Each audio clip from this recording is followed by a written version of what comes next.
Welcome to another episode of Chris McDaniel's America here on the Midnight Ride Network, your home of the anti-establishment movement in this country. With me as always, Jack Fairchild. Jack, how do you do? I'm doing all right, Chris. How are you? I'm good. I missed last week's episode. Work had me, completely covered. But I'm happy to be back. The shame of it is I've missed so many good and tragic events that we could have discussed. And so today I think we'll handle some of that with an overarching theme to this video, this overarching theme to this show. It's been recognized, I think, by most rational humans that America appears to be unraveling. If not unraveling, certainly we are at odds with one another, neighbor against neighbor, division, religion, sociology, philosophy, everything seems to be at odds. We find ourselves in a dangerous moment in this country's history, certainly. It seems, you always read about this build-up to 1861 and how the country was so divided. And it was divided, and it caused a significant war in 1861. But, even that division, we had more in common than divided us. You can't say that this time. And I'm not suggesting there's going to be some civil war or some breakout of violence, and no one wants to see that anyway. I'm just suggesting that if there was ever a moment in history that we need to really be introspective about our direction and where we are as a people, this is probably it. Violence, upheaval, and no real cohesion. Seems we don't have a lot in common with our friends or enemies, as the case may be, on the other side of the political aisle. I hate to use that word so flippantly, but it just feels like we're at that point. And so the question today is begged. Is liberty the problem, or is it the solution? As we discuss this today, we're going to invert things, change things up just a bit, because since I missed last week, Jack was thinking he would interview me on these subjects. So instead of me reading the news and giving an opinion on the news, Jack's going to ask me questions about the news, and we're going to comment on it and talk about it as rationally as we can. What you'll get today from me is an opinion, not so much a news-oriented hit piece, but the way I see patterns, the way I see the world, the way I see this country fall into pieces, and what can be done to save it. Because I do believe there are ways we can save it. It may be unconventional to what you're accustomed to. It may change the way we all have been thinking about government in our lives, but I do believe there's a way to save it. So, Jack, I'm going to turn it over to you. Ask the questions as you see fit. And remember, as we come back toward the end of the show today, the answer is, can we save it? That's the question toward the end of the show. Okay? What do you have? Well, Chris, first off, thanks for this. This is something you and I have talked about for a while doing. This will probably be the same. We'll probably use this episode for the right side later this week as well. And I appreciate your openness to being an interview, especially on your own show. First, again, you were out last week when the big news, Charlie Kirk's assassination, dropped. Tell me what you were thinking when you heard the news. Where were you when you heard the news? And just kind of walk us through that moment when you heard about a political assassination. On an airplane, flying across the country. I would like to say that I found it shocking, and it was shocking in its orientation, but it wasn't surprising. I've been in politics now for a long time, and I've made some very controversial speeches and said some very controversial things in my attempt to right the ship, to do what I could to make a difference in this country. And I have had death threats on many occasions. I've had private security on many occasions. So I know the violence is out there. I know the threats are out there. I always saw it as a possible thing that could happen to me or someone else that's speaking their mind. Of course, Charlie Kirk had really grown his audience and grown his popularity to such an extent that he probably attracted an even more extreme element to hate him. Sometimes I think that's hard to believe. If you read my emails, goodness gracious, there's so much violence and evil out there in the world. But I remember thinking through it. Whenever security was around me, the threat that we always perceived would be a close proximity threat. No one ever thinks about a high-powered rifle. So there was a lot of criticism of his security, but never, at my point, at any of our events did we ever think about a long rifle shot. It was always a short pistol, a knife, a physical assault, something of that nature. And so when it happened, I was shocked like everybody else. But you also know that this population, as angry as they are, especially the left, that they're going to be prone from time to time to take out their frustrations on people. And this time they did it violently. It doesn't surprise me they would act that way. It seems part and parcel of what their philosophy always has been. If they don't get their way, if they disagree, they immediately dehumanize their opposition. Have you noticed that? Absolutely. It's never a give and take, a quid pro quo. There's never any real conversation with the left. It's if you don't believe like I believe, then you're horrible. If you don't believe like I believe, then you must be censored. You must be in this sense, assassinated or killed. Yeah. And again, the elements within that party and within that philosophy, they've always been violent. You go all the way back to any socialist-inspired movement in the history of the world. And yes, fascism and socialism are close cousins. We've talked about that before. Yeah, we have. Let's not pretend these ideologies don't have so much in common. They both subvert the individual. They both dehumanize their opposition, and they both find ways to use violence to suppress dissent. Both, right? Yep. That's the history of socialism. It's the history of fascism. We saw it played out just a few days ago with Charlie Kirk's assassination. So I watched it, like most of America. I was very upset. I've known Charlie. I've talked to him multiple times in my life. We weren't friends, but we were political acquaintances, right? Mm-hmm. And I didn't always agree with some of the things he said, but he was a conservative, and I valued the things he was saying because 99% of the time, he seemed to be on the right side of the issues, right? He probably felt the same thing about me. He probably thought, man, I don't agree with everything he's saying, but 99% of the time, he seems to be right on the issues. So the assassination occurs. When I first saw the video footage, you knew. I mean, for goodness sake, what a disgusting act of violence.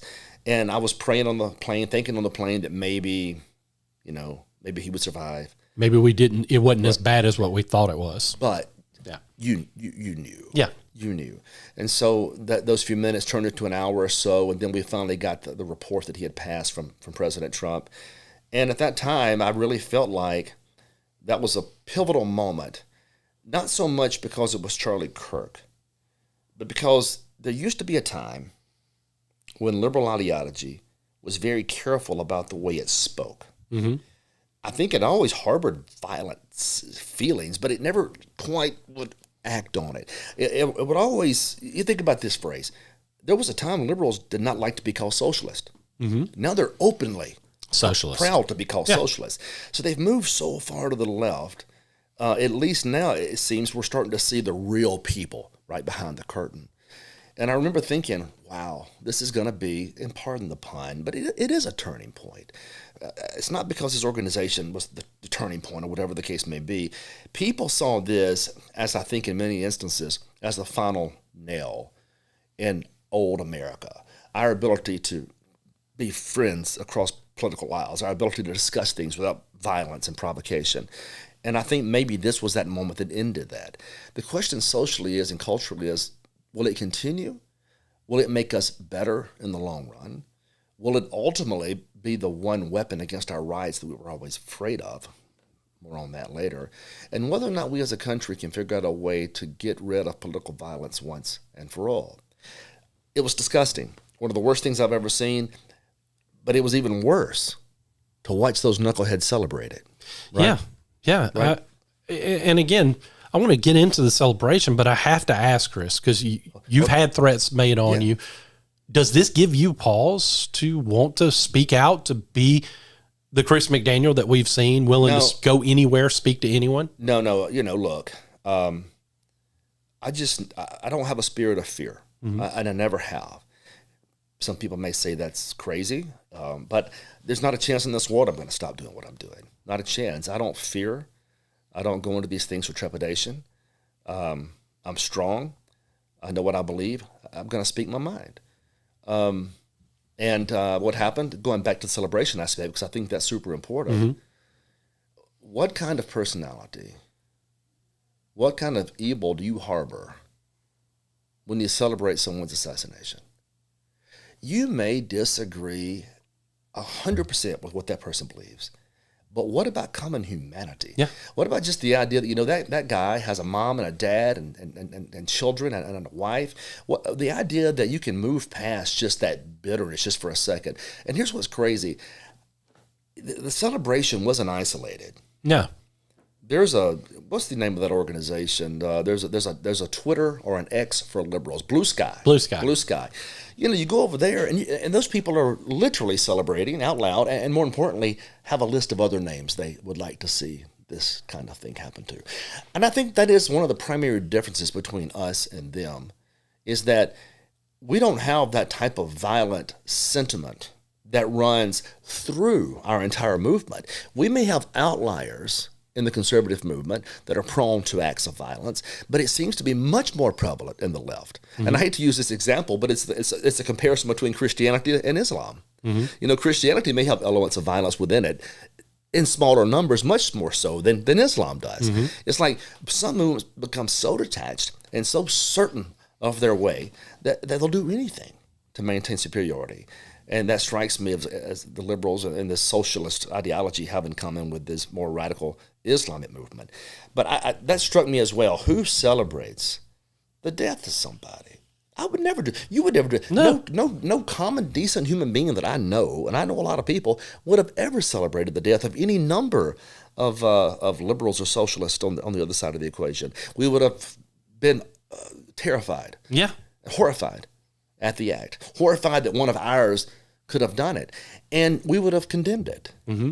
And I keep seeing the liberals say, there was that assassination of the Minnesota representative, but conservatives did condemn that.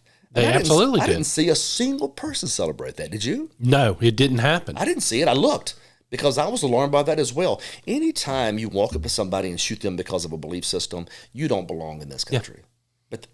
But hey, isn't that an extension of the suppression of free speech we're already seeing by these people? It is. I mean, think about it. You don't toe their line. They consider you to be evil. You don't do what they say. They want to silence you.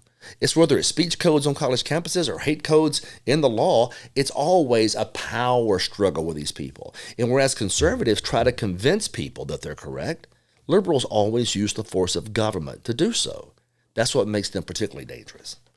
Well, Chris, part of the problem we see is this dehumanization and the media definitely plays a part in it. Again, you can't just, Charlie Kirk was called a racist, even though I've watched several of his videos, have not seen him to be a racist.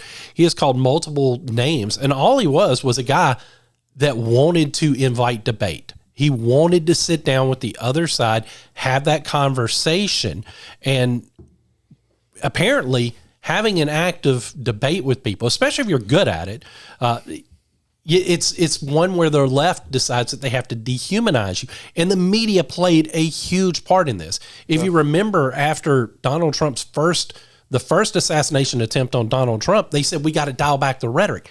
That lasted, Chris, about a week? Well, you might remember Barack Obama, and he was an excellent speaker, orator. Mm-hmm. But there'd be a lot of times that he would say, let's dial down the rhetoric, and then a week later, he would up it. Yeah. He's one of those guys that just throws a grenade into a room and then tries to escape before it explodes and then blames somebody for the explosion. It's the same way with the American left. So one of the great dangers I think we see right now in all of this is that we can't and we shouldn't put too much emphasis on a single individual. It's much more widespread than that. Not only our ability to communicate the message, but the ability to understand that everybody now potentially is at risk if you have a message. And if we focus solely on the Trumps of the world or the Kirks of the world and the things that have happened to them, we sometimes lose track of the message that they were expressing that caused, or at least was the cause of the violent event that occurred. So you see this race now to commemorate Kirk. Nothing wrong with that. But at the same time, what does that mean in the overall scheme of the movement? You can build a monument to a man, but if you keep your mouth shut, you've done nothing. Yep. You can celebrate a holiday for a person, but if you keep your mouth shut, you've done nothing. And that's one of the things that I've seen that's really been concerning about all of this. Think about the establishment GOP. And I'm talking about those old school boys that have been sitting there for 50 years watching the left grow, watching them dominate the culture, watching them dominate the government, and have done nothing to stop the American left. Now think about that. You know who they are. Oh, yeah. I can name names. The reason the American left is flexing is because we allowed them to flex. Absolutely. All these years of being passive country club Republicans, and you know who you are. You don't have a principal bone or a backbone in your body. You'll do anything for $1. You'll cut any backroom deal. And you've allowed the left to exert their will on Washington and state capitals all over this country. And now you're rushing to build monuments to Charlie Kirk. Where's your responsibility in all of this? Because you didn't hold the line when you had a chance to hold the line. We thank God for folks like Charlie Kirk because they were speaking truth to power. And yet the establishment GOP has never spoke truth to power. So we're happy when Trump comes along. We're happy when Kirk comes along because they actually say things that matter. But we never should have let it get to this point in the first place. Had we held the line in the 90s, in the 2000s, had we held the line in 2014, whatever the case may be, when you find strong conservatives, elect them and quit playing patty cake with the establishment GOP. Then you'll start making some moves that really benefit everybody. But here we are again, the entire establishment rushing to the vigils and rushing to the speeches like they've always been there with him. He was great because he wasn't like them. Amen. He was great because he had the courage to speak things they wouldn't speak. He was great because he would talk about his faith. He would talk about this rigid conservative belief. Meanwhile, they're making backroom deals behind his back and undercutting him every chance they got, right? Yeah. So where are we now? Are we going to hold a vigil and let these same establishment GOP cats come in there and speak and take credit, or not really credit, but to show you how sorry they were, when in fact, a lot of this, not the assassination, the government as a whole, the growth of the government as a whole falls on their shoulders. So I'm concerned about how all this transpires henceforth. Charlie Kirk's a good man. He has a good family. He needs to be honored because of that. But we also find honor in action. Mm-hmm. I hope that makes sense to people out there. You can't just go to a vigil and then not vote during the next election. You can't just post some cool things on Facebook and then not support conservative candidates in the next election. And how often have we seen that? Think about it. Far too often. Oh, my gosh. Oh, Chris, go on, jump out there, man. I got you back. Then you call them. You want to knock some doors? Oh, I'm too busy to knock doors. Can I get $100? Oh, I wish I could help you. Oh, but they'll go to a vigil. Yeah. You see the problem? Yeah. Action. And you and I have been talking about action for 20 years. What will you do now that the devil is staring you right in the face? That's the question.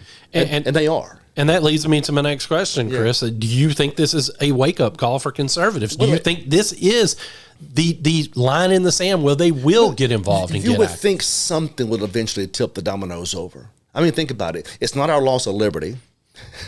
It's not a $36 trillion national debt. No. It's not the fact that we can't speak our minds in our schools or pray to our God. It's not the fact that we get ridiculed everywhere we go. I don't know what it's going to take. Maybe this is something that's needed to make sure that conservatives wake up. But it should have never come to this in the first place. It was an evil act done by evil people. And goodness gracious, what do we do now?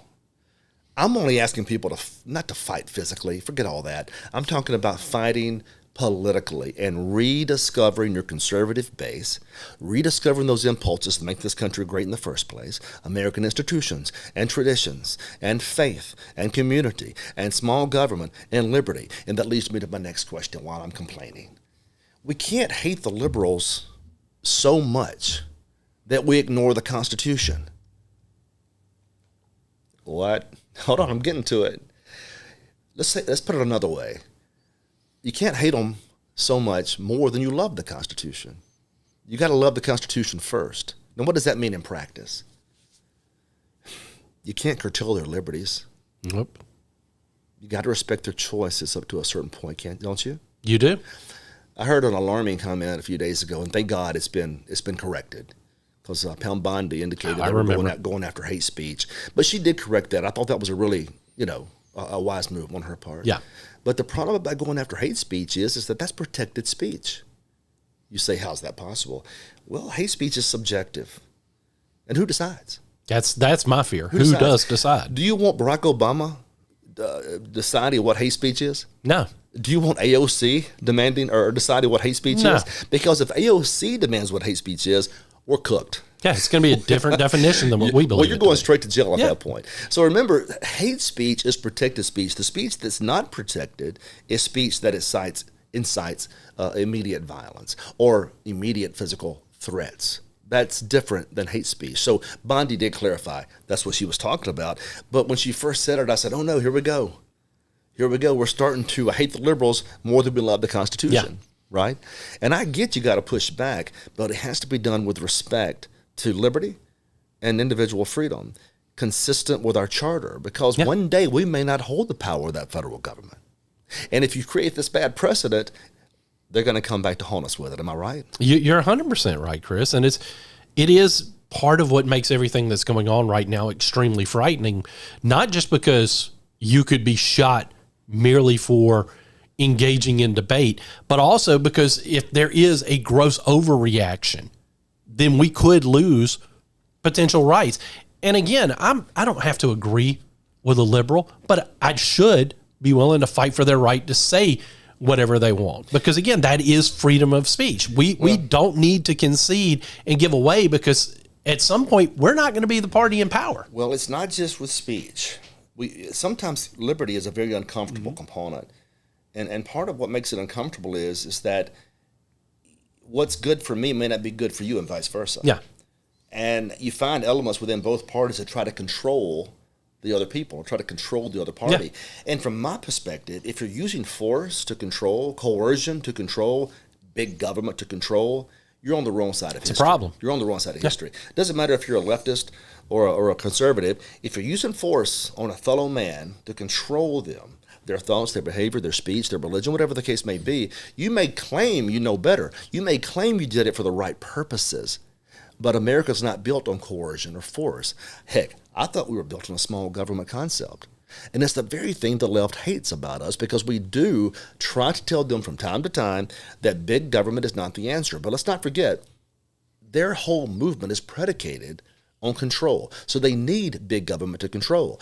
What we have to do is find ways to dismantle it, so it's not so big, so it doesn't exercise quite so much control. And my fear is, if we're not careful, we're going to let these terrifying, horrific moments put us in a position where we enlarge the government, empower the government. Then that very tool will be used against us in a future generation. So, we got to be careful about using the force of government to win these battles, when we should be winning these battles on ideas alone.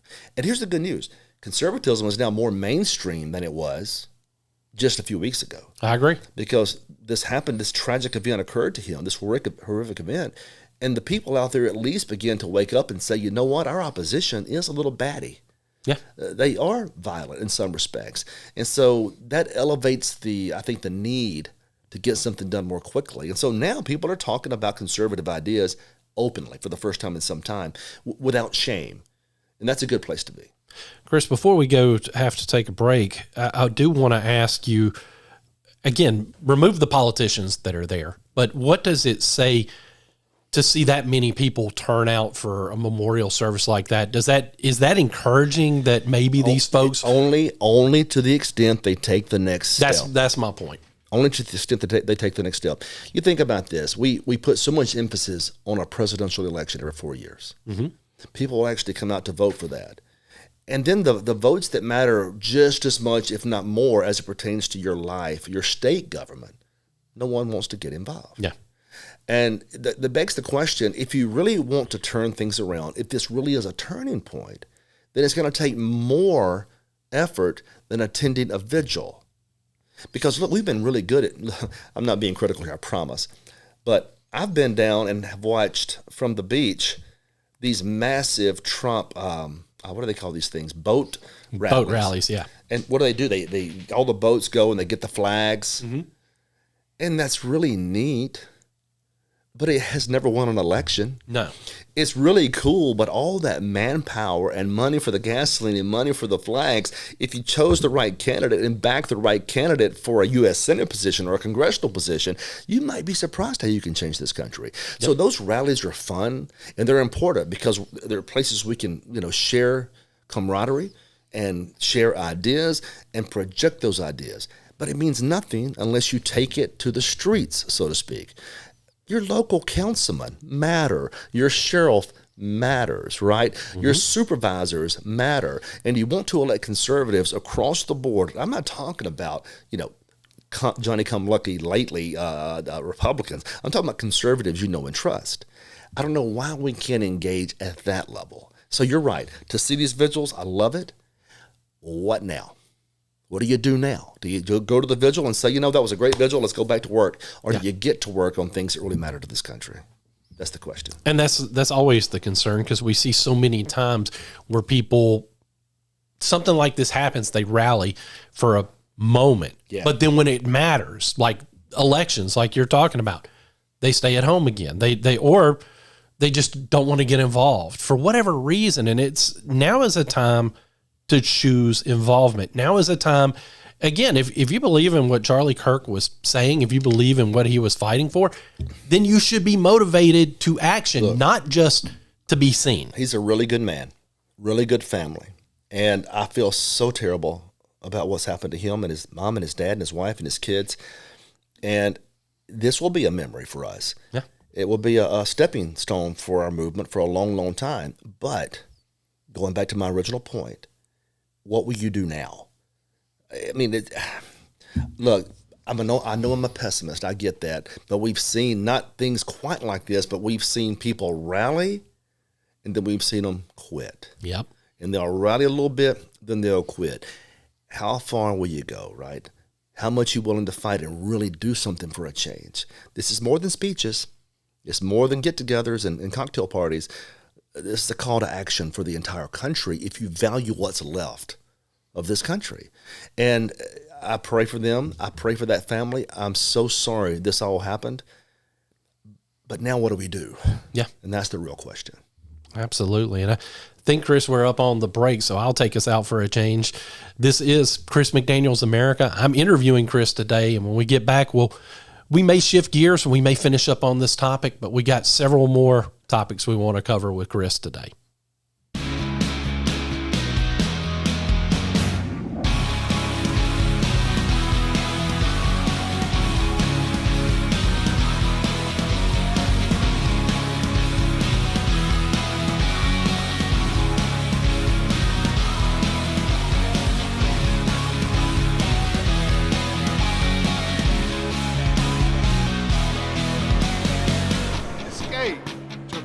Resort.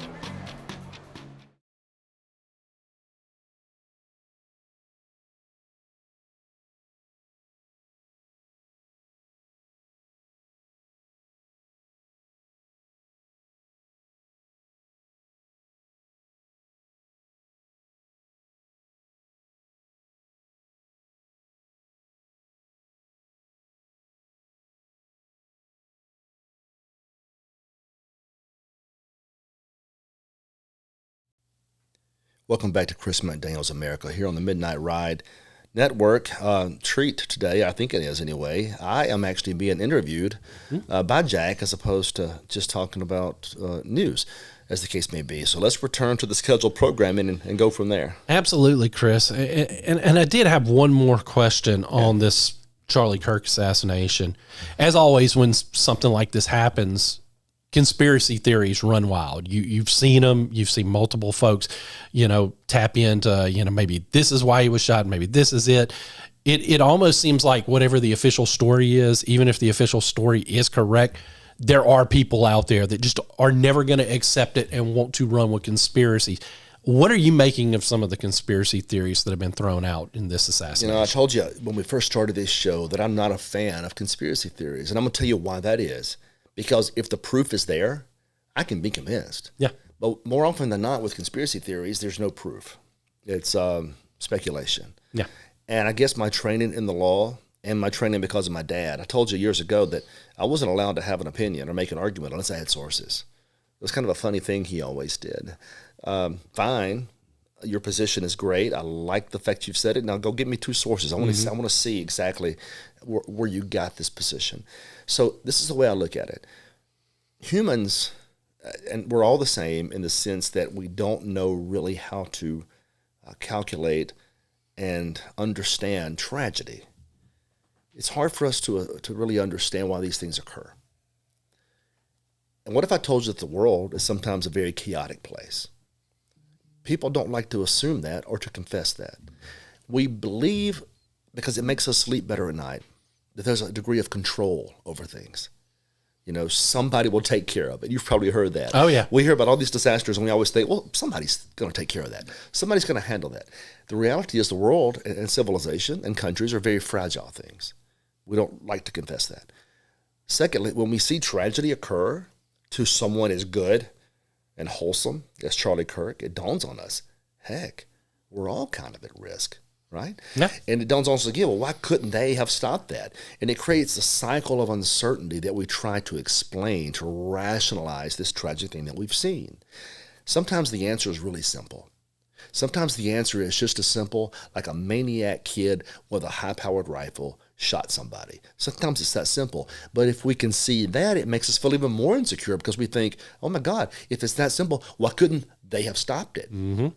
So our minds race at this stage. There must have been a conspiracy, or they would have stopped it. It makes us feel better to walk down that path, to believe there must have been bigger forces at play. When most assassinations, there aren't a lot of big forces at play. The great majority are just lunatics. Yeah. Right?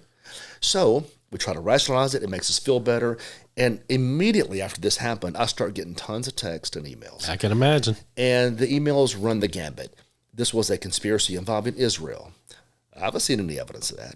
This is a conspiracy involving leftist radical groups that funnel money to this person, and this money funnel money to this person. And I haven't seen any evidence of that. No. But here's what I think happens. A, to rationalize it, to make us all feel like maybe somebody really is in control when they're not. Or number two, maybe social media is just driving us all crazy. Now, hear me out. I think that's a large part of it. Now, hear me out here. The loudest voices on social media get the most clicks. The more wild-eyed the idea, the more clicks it gets. Yeah. Don't think these commentators just sit there and don't speculate about how to get more views and how to get more clicks. And the answer has been, regrettably, say the craziest thing you can say and watch all the other people rush to the page. Mm-hmm. Clicks equate to money. Right? It gives you that dopamine hit when you start seeing people like your post. It makes you feel special and privileged. How do you get there? Say something wacky. Say something extreme. Say something over the top. It's like talk radio was back in the day when you and I were on it. I could have been, at some respects, probably the most boring radio host in the world. But if I said something crazy, mm-hmm. everybody talked about it. Yep. It's like that now times 1,000. And so the first people that get heard quickly after something like this are the loudest people, yep. the conspiracy-oriented people. And they say things, and good people are confused, and then they share it. And now you've got this full-fledged conspiracy. Now, the reason I don't think there is in this case, and again, people are hating on me right now because I'm saying I don't think there is. If you have evidence, send it. I'll read it. You probably can convince me, but I just have to see the evidence Give first. us conspiracy facts. Give me some facts. But if there is a conspiracy, aren't you implicating the entire state of Utah?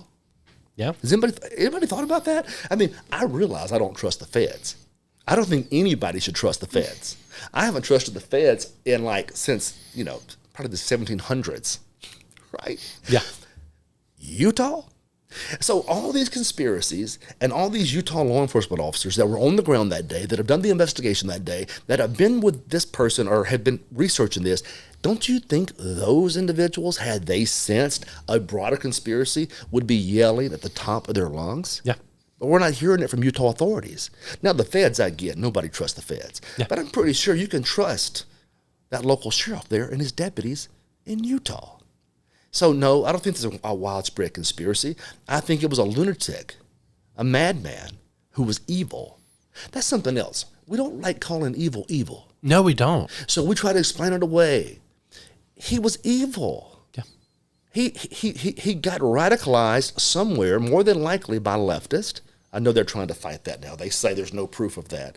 Well, he didn't go there as a young Republican. No. Okay? So he was there from an ideological bend, and he shot him because of his ideology. it seems to the reason he probably did not share his ideology, which is why he was shot. So this guy was a radical leftist in my mind. No, a terrorist. Yeah. He did that to influence a civilian population or government policy. Invoke terror. He did it to invoke terror.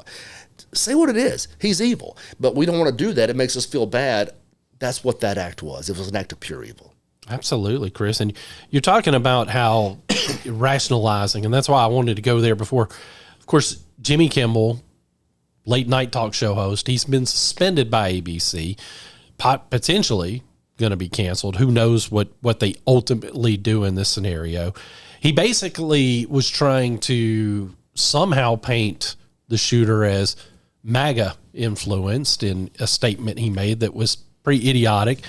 And it just seems to me that, again, and it's not just Jimmy Kimmel, because we saw countless liberals, whether it was professors at Ole Miss or Middle Tennessee State or wherever they all were, all over the country. You saw comic book authors have their entire series canceled because of the hateful nonsense stuff that they were saying in the wake of this assassination. Well, let's talk about that for a second, because you're bringing up the topic of council culture. Council culture. Everybody's heard it by now. And we can't be ignorant to the fact that that council culture was not started by our side of the equation. We've always been the free speech side of the calculation. We've always believed in free expression. But universities and talk shows and even Twitter, you do realize President Trump was tossed off of a platform because of his viewpoints. Yep. You do realize that conservative writers and authors were tossed off or censored on platforms because of their viewpoints. So this council culture thing, we didn't start. But now we're playing by your rules. And what occurs now is, I'm not saying it's correct or right. I'm just saying that, you reap the wind, now you got to reap the whirlwind, right? You sown the wind, now you got to reap the whirlwind, which is what the liberals have done. So they go 5, 6, 7 years canceling things, taking images off of Cirque. I mean, everything they can imagine, they canceled and tore down, right? And now they're wondering why this is being kind of placed back in their lap. Well, let's go over that. As an initial matter, I believe in freedom of expression, even if I disagree with it. I want to be clear about that. And if government imposes a punishment as a result of your speech, that's absolutely wrong if government does it. Because remember, the First Amendment doesn't say what an employer has to do. It says what government must do. Yeah. Does that make sense? It does. It's called state action. So until there's state action, the First Amendment's not really implicated. Let's just be clear about that. So these people that were working at this place or that place and they lost their jobs. Say you were at Dunkin' Donuts and you posted something on your social media account about the assassination, and Dunkin' Donuts says, whoa, you got to go. There's no First Amendment violation there because there's no state action there. Okay. Now, if the government punishes you for speaking, that's different. However, there are some distinctions there. A university, for instance, that's supposed to be a welcoming, wholesome place and depends on people to sign up to the university, and a professor says something completely out of line with university policy, then the university may very well can take action, even though it's technically a government entity. The key here, from a First Amendment expression, is that the government can't punish you for speaking or take away rights for speaking. However, a lot of these folks that got fired, they weren't government employees. Yeah. They were knuckleheads. And here's the way that works. They have every right to say what they say, but there are repercussions when you say stupid things. If I had an employee and they said something stupid like that, they're gone. There's no First Amendment violation there. So part of me was really, really happy to see these liberals now hunting for new jobs. It's maddening to me when you think about the way they phrase their positions. They think they should have freedom of speech. Okay, fine. But Charlie Kirk was killed because of freedom of speech. He was. And you think your job should be protected, but his life shouldn't have been. Yeah, because you're celebrating it. What a weird position that is. But it goes to show how inhuman some of these folks have become. Let's talk about that for a second. I've given this some thought, some real thought. I saw a British philosopher writing about the assassination and writing about American culture. Now, whenever the Brits have an opinion about American culture, I always listen because the Brits are senseless most of the time. But I like to hear what they have to say. I mean, we don't want to be lectured by people that we tossed out of here a couple of hundred years ago, right? Especially people like the Brits. But nevertheless, his position was this, and I want you to hear this because it's really interesting. He says the problem with this country and the reason we're seeing this rise in violence, he says, was predictable because when you grow up in America, you're taught from day one that you can be anything you want to be. Mm-hmm. You're taught from day one that you can rise past your birth. Yep. You're taught from day one that any man can be president in this country. Mm-hmm. And, dadgummit, Joe Biden proved that. He proved it. But I wasn't ready for that one. You're taught all of these things growing up. He said it provides a problem. Here's the problem. He goes, you have this ultimate liberty, and you teach kids unrealistic expectations. And he says they rise or attempt to rise past their class, past their birth. The British are still very class-wise people. You rise past your birth, and then what he said, he goes, you ultimately, something happens. The economic ladder is kicked out from under you, or there's some bad luck. Maybe there's a sickness. Maybe there's an illness. And for whatever reason, you never quite got to the place that you believed you were entitled to get. Does that make sense? I think it does. Well, get this. You never quite got to the place that you thought you were going to get. He says that builds resentment and hatred. And he says you can't blame yourself because that would be too self-responsible. So what do? You lash out at society. The reason I don't have a boat is because of capitalism. The reason I can't pay my bills is because of capitalism. Yeah. The reason I can't do X, Y, and Z is because of Donald Trump. And so he says it creates this massive degree of anger and resentment. And he says liberty is the problem, not the solution. He says you teach the wrong lessons from birth and you give people too much license, and it creates this dynamic. And I thought, whoa, interesting. Because a lot of people believe that. They believe we have too many liberties. I've heard people say that I know we have too many liberties. They never ask the follow-up question, how do you control those liberties except through force, and not persuasion, through force and coercion, right? Mm-hmm. Which creates tyranny. Yep. But get this. His underlying argument made sense initially to me. But then I thought, wait a second. We've been teaching our kids that since the very inception of this country. When our families came here, whether it was Ireland or Scotland in the 1830s, they were taught that. But people weren't shooting each other over thought. They were taught that, but people weren't mad all the time. They were taught you could do whatever you want to do in this world, but whenever they were stopped economically or they didn't aspire or get where they wanted to get, for some reason they didn't get angry about it and lash out at the system. Think about it. This is a new phenomenon. So the question isn't the American dream and liberty. The question is, what are we missing now that we had then? That's the question. Because we didn't see all these shootings then. You didn't see school shootings and mass shootings then. You didn't see all this anger then. What's different? The question is, this is going to make all of you mad. I'm sorry, but it's the truth. We have lost the most civilizing force that was necessary for America to survive. And that's Christianity. Amen.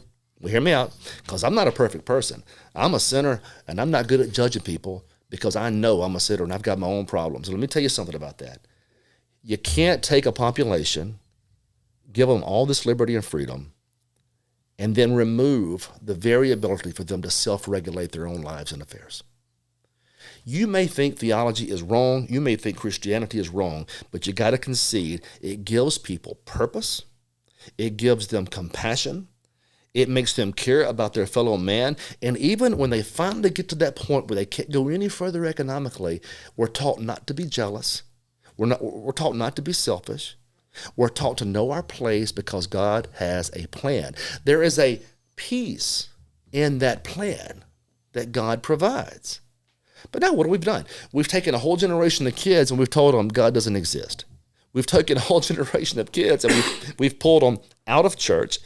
And like I said, you may think Christianity is no good, whatever. You have to concede that was the glue that was holding us all together. Mm-hmm. We didn't hate each other then because we were taught not to hate. Yeah.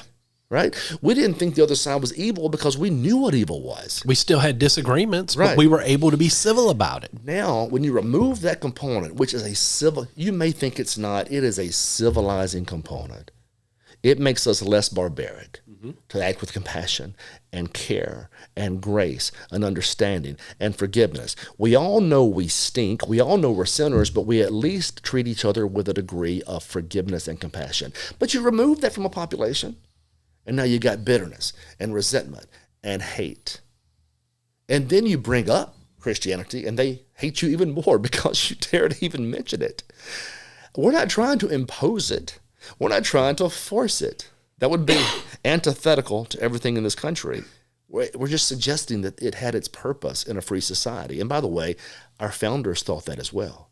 They really believed that you couldn't set people free without some civilizing factor so they would self-govern. The way I once put it, there are two constitutions that govern this country. There's one in Washington, old parchment, under some glass, and the other is on your heart. Your heart. And you can be free so long as you self-govern responsibly. But if you don't self-govern responsibly, chaos, anarchy, violence, bitterness, hatred, and ultimately perhaps the disunion of this country could occur. That's what we're missing. Amen. And it shouldn't be pushed by force. No. Persuasion. But people should understand that this current path we're on, I don't think is sustainable. Chris, before I switch gears, you've seen with Jimmy Kimmel's suspension, Stephen Colbert being announced that they're not renewing his show. The left has tried to turn these two rich liberal elitists into martyrs. I mean, you see it time and time again where they think that these guys are going to be a moment that's going to elevate them. Where first off, Stephen Colbert was costing his network outrageous amounts of money and they weren't getting enough return. Jimmy Kimmel wasn't a ratings giant either. And they hadn't fired him as of yet. The term is he's suspended indefinitely, probably going to get fired, but that hadn't happened yet.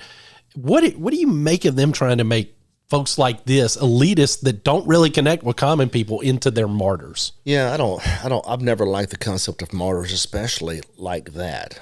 I mean, Charlie Kirk lost his life. Yeah. They lost a talk show. Yeah. I mean, give me a break. We have to have the proper definition of what it means to be a martyr in this world. Mm-hmm. Charlie Kirk fits that very well. Losing a job because you can't be diverse in your comedy doesn't quite fit that criteria. Yeah. Now, I don't know how far the FCC got involved in those regulations or how much they pushed. I don't know. If the FCC calls that, we should probably be a little bit curious about why that happened. Yeah, The I would be FCC is offended a by it. government agency, right? Yeah. That should concern us greatly. But if it was a private decision made by the network because of failing ratings, good riddance. And I tell you how to make the ratings better. You want to hear this? Because Jimmy, what's his name? I almost said Johnny Carson. I almost said Jimmy Carter. Mm-hmm. Jimmy Carter never told a joke. Johnny Carson told a lot of jokes, and he was always very consistent to hit both sides. I like comedians, and I always have, that like to make fun of both sides. Mm-hmm. These cats, it was as one-sided as it gets. Absolutely. All the guests were liberal. All the jokes were anti-conservative. If you mix it up some, I think there's a path there for your success, even if it hurts our feelings sometimes. Dave Chappelle. Yeah. I think Dave Chappelle, now his language is tricky sometimes. I think Dave Chappelle is one of the funniest human beings I've ever heard. There's a reason for that. Nobody's safe. Yeah. And that's the beauty of America and free speech, right?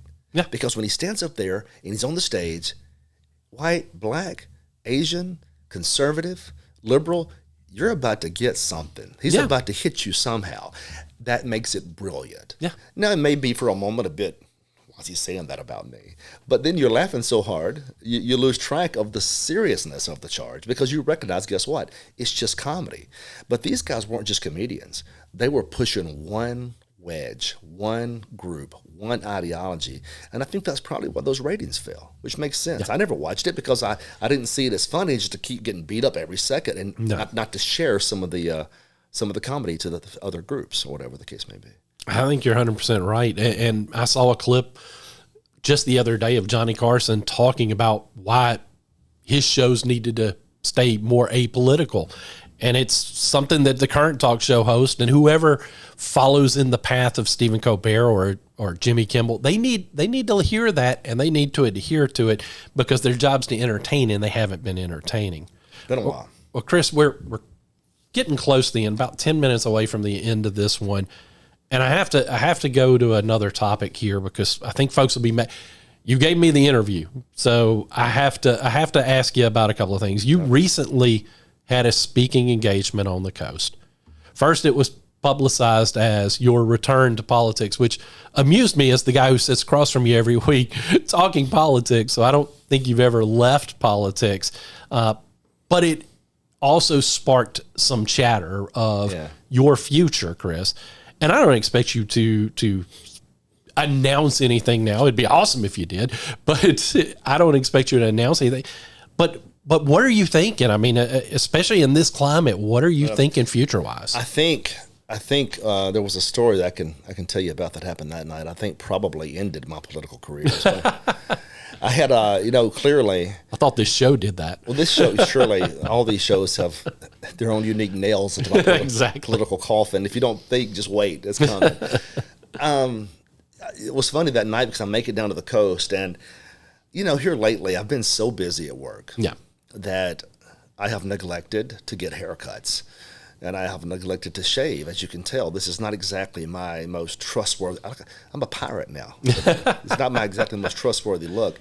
And it's just because I'm so busy, and between the boys and baseball and work, it's just not much time to solve my own issues.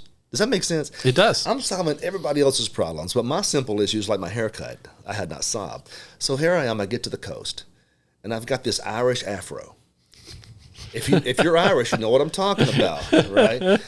And I didn't think it was that bad. I really did. I thought I could control it. Of course, I'm a man. I don't put products in my hair. I was going to control it the old-fashioned way. I was going to get it wet, and then I was going to comb it as best I could, right? Mm-hmm. Probably should have used the products. So here's what happened. I get out of the car, and there's a thunderstorm hits. And I look like a madman. Disheveled. Have you seen back in the 80s, there was a band called Flock of Seagulls, and the guy's hair was all fluffed up? That's what my hair looked like. Like, I had lost complete control of sanity. And I know the establishment GOP was like, see, we told you he was going to crack up eventually. Look at his hair. Just look at him. And the Democrats were like, of course, this is who he is. He's a madman. So I go in there, and I'm thinking it's not going to be that bad. Dude, I saw the pictures after I left, and I felt like calling people and say, please take that off of Facebook. It was so. I've seen the pictures. Don't talk. No, you don't. I can criticize myself, Jack. You can't criticize me, okay? But it was really that bad. And I thought, you know what? Forget it. I can't run like this. So here's what I'm going to do. Before I speak again, I'm going to get a haircut. And I might even shave. But don't go crazy now. But long story short, to answer your question, now that I've tried to dodge it, I don't know what I'm going to do. I think that I like the debate. I like the fight. I like being a part of however we shape the conservative movement, because I believe strongly in these ideas. I'm not just saying this for the first time. You've known me for 20 years. Yeah. How long have I been saying these same things? Since the first time I met you. All honesty, sitting on the steps outside of the PE building at JCJC. This is the way I've seen the world my entire life. And so people say, well, he does this or he does that. I've never meant to hurt anybody. I just always believe strongly in these belief systems, and I've always wanted to share them. Now, I've been successful in some respects. I've not been successful in other respects. But the way I look at it is, if the opportunity presents itself at some point in the future, yeah, I'll get re-engaged. Now, have I decided what that is yet? No. And number two, right now, believe it or not, I'm probably happier than I've been in a long, long time. Oh, I believe it. Because I'm practicing law again, and I've got great law partners, and I've got some really big cases all over the country, and it keeps me busy, and I'm able to watch my sons play baseball. You know, Cambridge is playing at Meridian now, and Chamberlain's playing at South Hills Junior High, and I'm able to be involved in their lives more so than I was always traveling around in politics. So ultimately, at this stage, I'm pretty pumped and pretty happy to be where I am. If the future changes, we'll see about that. Yeah. But I have no idea to answer your question. But I can promise you this: I will not do anything in politics again until I cut my hair. That's definitely a must. That's really for the people. That's not for me. I'm doing that for you all. Look, that's why you're wearing the hat, right? I do have a speech coming up. I don't know the exact time or the details yet, but it's going to be a vigil for Charlie Kirk at USM. Cool. Their Turning Point chapter. So at some point, that will be arranged. I want to say it's September the 30th, but I don't know all the details yet. But I'll let you know how that goes. Hopefully, time permitting, I'm in state and it works out where I can. It'd be great if I could attend that one too, because it'd be great. Absolutely. Two more questions before we wrap up, and I'm going to combine them together because I know we're coming up on it. Of course, Cambridge filled in for you one of the times when you were off working. He's a freshman at college this year, so, first off, how proud of him were you when you saw him fill in for you that day? But second, knowing that he's now off at college, what concerns do you have knowing that college is this indoctrination crowd? It might not be as bad in Mississippi, but it still exists in Mississippi. How concerned are you, that somebody's going to try to get their meat hooks in them? There's always some concern because, kids that go to school, they respect their professors an awful lot. And some of the professors use that respect to gain trust and then to impart these, what I consider to be negative values into these children. But I also know my son is grounded. I don't believe there's any professor in the world that could alter that 18 years of solid conservative thought that he's been a part of. If they can, more power to them. They must be amazing. But my son's amazing. And I think he's so amazing that he can resist most of that. Now, granted, listen, I don't mind his ideas being tested. I don't mind at all them introducing new components and ideas to him. Just don't brainwash him. Don't punish him for his conservative thoughts. Let it be a marketplace of ideas. And when I say that, if you're a math teacher, shut up about politics. If you're teaching biology, shut up about politics. Now, if you're teaching Politics 101, by all means, engage. If you're teaching sociology or something, by all means, engage. But stay in your lane. But be okay with differences of opinion. Absolutely. We're supposed to be happy with differences of opinion. And what happens is we have these kids that go to school and they feel like they have to conform. We shouldn't want to teach people to conform. We should teach people to challenge ideas and to be strong. And if my son changes his mind and he's not a conservative, I'm still going to love him. It's just going to make Thanksgiving really tough. It will. But I'm still going to love it. Well, how proud of him were you? Because I asked you that, as well. Incredible. I mean, he did a great job in here. Yeah, he's honestly, dads should not say this about their kids because it's just dads, being dads, but he's such a good boy and he's got such a big heart for people. He's the kind of person I would want all people to be, only because he doesn't think evils are mean or liberal or evil. Yeah. He thinks they're people. And I promise you, if one comes up to him, he'll hug them and they'll have a discussion and he'll smile and he'll say, I just disagree, and he'll still love them. Yeah. There's something really special about that type of diversity and thought that he has, but more importantly, that open heart that he has. I've never seen a kid more adaptable and more open than he is. As a kid, a stranger would come up. He would walk off with a stranger to go do something, which is dangerous. But he likes people that much, and he sees everybody the way C.S. Lewis taught us to see people. And he said, the reason I love people is because when I meet them, I'm not meeting a person. I'm meeting a soul. And that soul is eternal, and I'll see them again one day. And that's an important component because he always sees the best in people. And that's part of that understanding that we're only here temporarily. This is just a vessel. And there's much more to this world than this time and space, right? So, yeah, good boy. I'm so proud of him. I don't know what he's going to do, but whatever he does, I'll always love him. Well, Chris, it's been fun to sit down and talk with you about these types. I had several more questions because I didn't even get to ask you about Gavin Newsom's dangerous new law he signed. I didn't get a chance to talk to you about the battle, that we see to suppress the Epstein list. So much more stuff I wanted to get to. We're going to have to do interviews, maybe sprinkle in shows like this a little more often. Let's do it. That sounds good. You did a great job. And anytime you want to do this, I am open to it. Guys, again, this has been a good show. I appreciate you being here. I think it's time to sign off. This has been Chris McDaniel's America here on the Midnight Ride Network, your home of the anti-establishment movement in this country. We'll see you soon. Thank you. Looks like you've been sleeping well. Megan, he's back. the MyPillow guy. And you're looking good. Still feeling good. Well, just when you thought it couldn't get any better, we've got the best pillow ever, MyPillow 2.0. Wow, it's so soft and smooth. It's cool to the touch. How did you do that? Well, we took MyPillow's patented fill and combined it with this new technology that we didn't have back then when I invented MyPillow to bring you the best pillow in history, MyPillow 2.0. Just like all of you, I never imagined that MyPillow could get any better. That's why I haven't changed it in nearly 20 years. Then I heard about a revolutionary new technology, and I knew I had to bring it to you all. MyPillow 2.0 is truly the next generation of MyPillow. The MyPillow 2.0 is cooler and softer than the last MyPillow.